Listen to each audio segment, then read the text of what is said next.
अस्सलामुअलैकुम। उम्मीद है आप सब खैरियत से होंगे। आज मैं आपके लिए लेकर आई हूँ बहुत ही खूबसूरत, ट्रेंडी और मुनफरिद लड़कियों के नाम। तो चलिए आइए वीडियो का आगाज़ करते हैं। सबसे पहले हमारे पास नाम है जुन्नाइशा, जिसका मतलब है सबसे खूबसूरत या खुदा का तोहफा। अगला खूबसूरत और बहुत ही यूनिक नाम हमारे पास है निमल, जिसका मतलब है खुदा की तरफ से अता किया हुआ खूबसूरत तोहफा। अगला खूबसूरत नाम हमारे पास है दुआ, जिसका मतलब है नेमत। अगला खूबसूरत और बहुत ही यूनिक नाम हमारे पास है मीराल, जिसका मतलब है हिरन।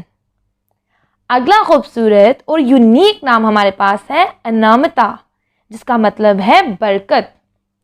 अगला बहुत ही मुनफरिद नाम हमारे पास है मुंतहा, जिसका मतलब है ऊंचा दर्जा, ऊंचा मुकाम, बुलंद मर्तबा, इंतहा को पहुंचने को।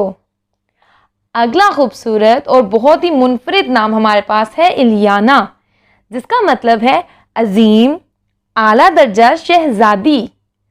अगला खूबसूरत नाम हमारे पास है नमल, जिसका मतलब है खुदा की तरफ से तोहफा या चूंटी। कुरान पाक में एक सूरत का नाम भी नमल है। अगला खूबसूरत और बहुत ही यूनिक नाम हमारे पास है शानजे, जिसका मतलब है शहजादी। उम्मीद है दोस्तों आपको ये वीडियो पसंद आई होगी। अगर ये नाम आपको पसंद आए हैं तो वीडियो को लाइक करें, चैनल को सब्सक्राइब करें। इंशाल्लाह अगली दफ़ा हाजिर होंगे और भी खूबसूरत, मुनफरिद और ट्रेंडी नामों के साथ। तब तक के लिए अल्लाह हाफिज़।